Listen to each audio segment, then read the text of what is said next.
Good evening to, I wish it was 100 women, but the ones that are here are all very important.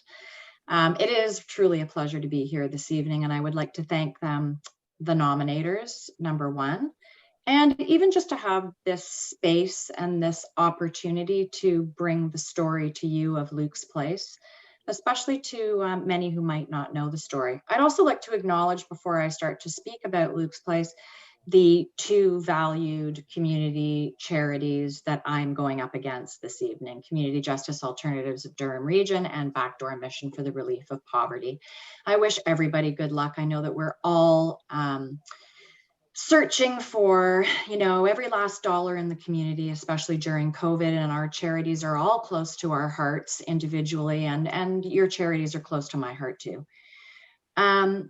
The Luke's Place story starts with a 3.5-year-old boy by the name of Luke. He was a Clarington boy, and his mother fled her abusive partner in the night, going to a shelter. She then found herself in the family court system, asking the judge for supervised visits for her son. Unfortunately, that was denied, and on the first unsupervised access visit by Luke's father, he killed Luke and he killed himself.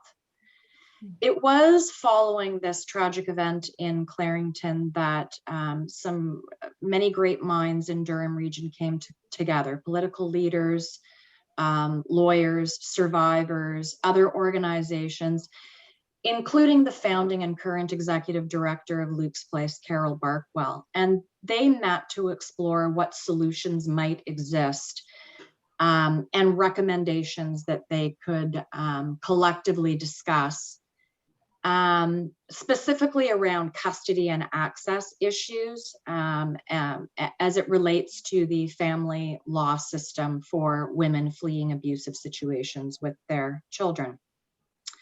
What they came up with Luke's Place, and the doors opened in 2003.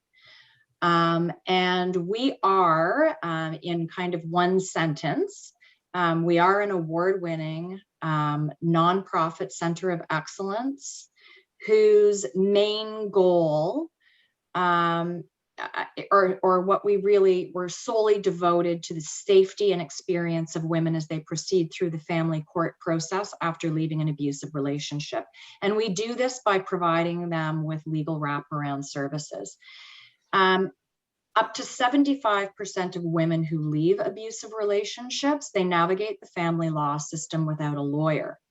And as a result of that, because they are highly stressed out from the situation in which they have just fled, they emerge with court orders that too often leave them and their children quite vulnerable to continued violence.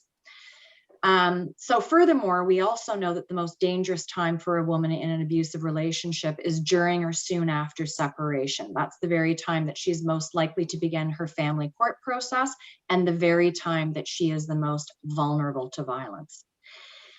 Add to this the stunning statistic that every 6 days, a woman is killed in Canada by her intimate partner violence. Add to this that the pandemic that we have just gone through has also been called the silent pandemic for abused women.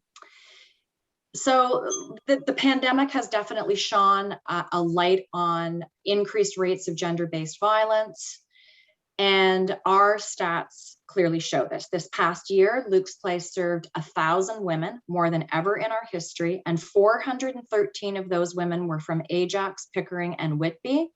And the cost for us to serve them is $206,500. We have no core annualized funding from the government. It's always on a project-by-project basis, which takes capacity from our staff to continually every year.